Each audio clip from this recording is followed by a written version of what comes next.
নমস্কাৰ বন্ধু বান্ধৱীসকল, আশা কৰোঁ আপোনালোক সকলো ভালেই আছে। আৰু আজি আপোনালোকৰ ওচৰলৈ মই অন্য এটা ভিডিঅ' লৈ আহিছোঁ।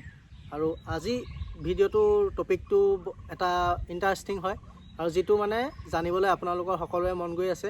যিহেতু আজিৰ টপিকটো হৈছে মানে 2026 চনৰ আগত মানে যিহেতু 25 চনতে মানে চাকৰি এটা যদি আপোনালোকৰ হয়, আপোনালোকৰ দৰমহা কিমান হ'ব, আৰু 2026 চন হৈ যোৱা মাত্ৰক মানে আপোনালোকৰ দৰমহাটো কিমান হ'বগৈ। সেয়েহে আৰু গেট 4ৰ মানে আমি এতিয়া সকলো ট্ৰেডৰে হওক, বোলে পুলিচত বোলে কুকমেন, চাফাই কৰ্মচাৰী, SK বাৰবাৰ, তেওঁলোকৰ পুলিচৰ দৰমহা কিমান, আৰু গেট 4ৰ কামাণ্ডো বেটেলিয়ানৰ মানে সকলো ট্ৰেডৰ দৰমহা কিমান, সেইটোৰ ওপৰত মই এই ভিডিঅ'টো লৈ আহিছোঁ। আৰু আহক আমি সকলোৱে ভিডিঅ'টো আৰম্ভ কৰোঁ। আজি এই ভিডিঅ'টো মই কৈছোঁ আপোনালোকক কিহৰ ওপৰত বনাইছোঁ। আৰু যিহেতুকে আমাৰ দৰমহা ধৰক আৰু অসম পুলিচৰ যিসকল গেট 4 কৰ্মচাৰী আছে তেওঁলোকৰ দৰমহা, এইটোৰ ওপৰত মানে বনাইছোঁ।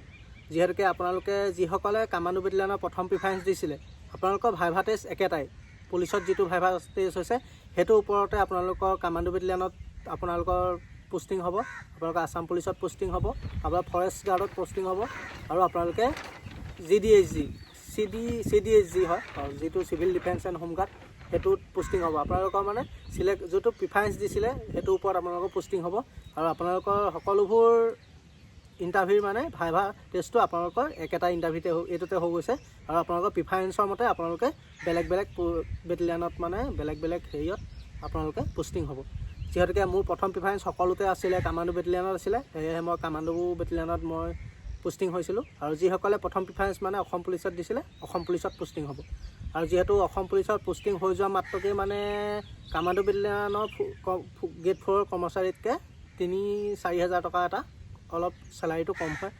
আৰু যিহেতুকে মানে কামাণ্ডোৰ এক্সট্ৰা এলাউন্স লাগে বুলি আপোনালোকে সকলোৱে জানে, সেয়েহে এক্সট্ৰা এলাউন্সটো মানে গেট 4ৰ পৰা ধৰি একদম অফিচাৰ এজনলৈকে লাগে, কনিষ্টবল, হাবিলদাৰ সকলোৱে এলাউন্সটো পায়। আৰু সেয়েহে কোনে কিমান দৰমহা পায় সেইটো কাৰণে আপোনালোকক ক'ম বুলি ভাবিছোঁ। আপোনালোকে যদি আছাম পুলিচত যদি আপোনালোকে গেট 4ত যদি ভৰ্তি হয়, তেতিয়াহ'লে আপোনালোকে সোমাই পাব 24,000 পাব। আৰু যদি কামাণ্ডো বেটেলিয়ানত আপোনালোকে প্ৰথম মাহৰ দৰমহাটো আপোনালোকে 27+ পাব। যিহেতুকে মই কামাণ্ডো বেটেলিয়ানৰ বিষয়ে বেছিকৈ জানো, সেইটো কাৰণে মানে আপোনালোকে 27,328 টকামান পাব প্ৰথম সোমাই। মানে যিহেতু আমি পাইছিলোঁ, আপোনালোকৰ দৰমহা তেতিয়ালৈ বাঢ়িবও পাৰে। আৰু এতিয়া বৰ্তমান আপোনালোকৰ প্ৰতি মাহে আপোনালোকৰ DA লাগিব, আৰু 6 মাহৰ মূৰে DA লাগে ধৰক। আৰু আপোনালোকে ক'ৰবাত ডিউটি কৰিবলৈ গ'লে আপোনালোকে TA পাব, যিমান দিন ডিউটি থাকে TA বিল পাব। তাৰপাছত তাৰ উপৰিও আপোনালোকৰ 3 মাহৰ মূৰত মানে আপোনালোকৰ এটা এৰিয়া এলাউন্স বুলি কামাণ্ডো বেটেলিয়ানত পায়, এৰিয়া এলাউন্সটো পাব। আপোনালোকে মোটামুটি মানে 30 ওচৰা-ওচৰি মানে এতিয়া আমি বৰ্তমান মানে পাই আছোঁ 32 পাওঁ আমি। আৰু তাৰে আমাৰ NPSত কাটে ধৰক 2500 টকা NPSত কাটে, 2500-2600। আৰু তাৰপিছত আমি বাকীটো পাওঁ আমি। আৰু আপোনালোকে যদি সোমাই মানে আপোনালোকৰ মোটামুটি 27,328 টকামান পাব কামাণ্ডো বেটেলিয়ানত। আৰু আপোনালোকৰ তাৰপিছত মানে আপোনালোকে এৰিয়াত হওক, আপোনালোকৰ DA 6 মাহমানৰ পিছত আকৌ আপোনালোকৰ DA লাগিব। সকলোবোৰ মিলাই মেলি মানে আপোনালোকে প্ৰতি মাহত মানে আপোনালোকৰ 28,500 মান আপোনালোকে প্ৰথমতে সোমাই পাব পোষ্টিং হৈ।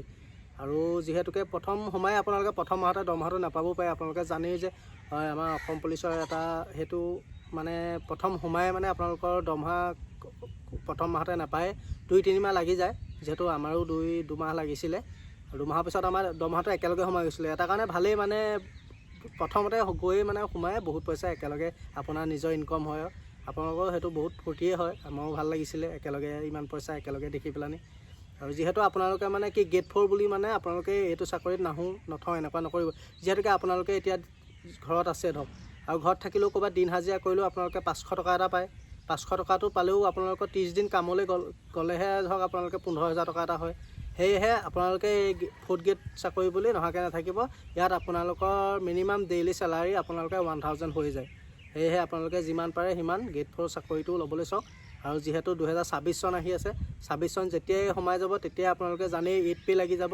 আৰু 8 পে লগা মাত্ৰকে মানে আপোনালোকৰ 15,000-16,000 টকা আৰু বাঢ়ি যাব। আৰু আপোনালোকৰ যিহেতু এই বছৰত যিসকল ভৰ্তি হয়, বোলে গেট 4 বুলিয়ে নহওক, যিসকল পুলিচত হওক, কামাণ্ডোত হওক, SI হওক, যিসকল নতুনকৈ ভৰ্তি হ'ব তেওঁলোকৰ মানে প্ৰথম 6 মাহ 7 মাহ থাকিয়ে আপোনালোকৰ মানে 8 পে আপোনালোকে পাই যাব। যিহেতু আপোনালোকৰ 15,000-16,000 টকা আপোনালোকৰ বাঢ়ি যাব।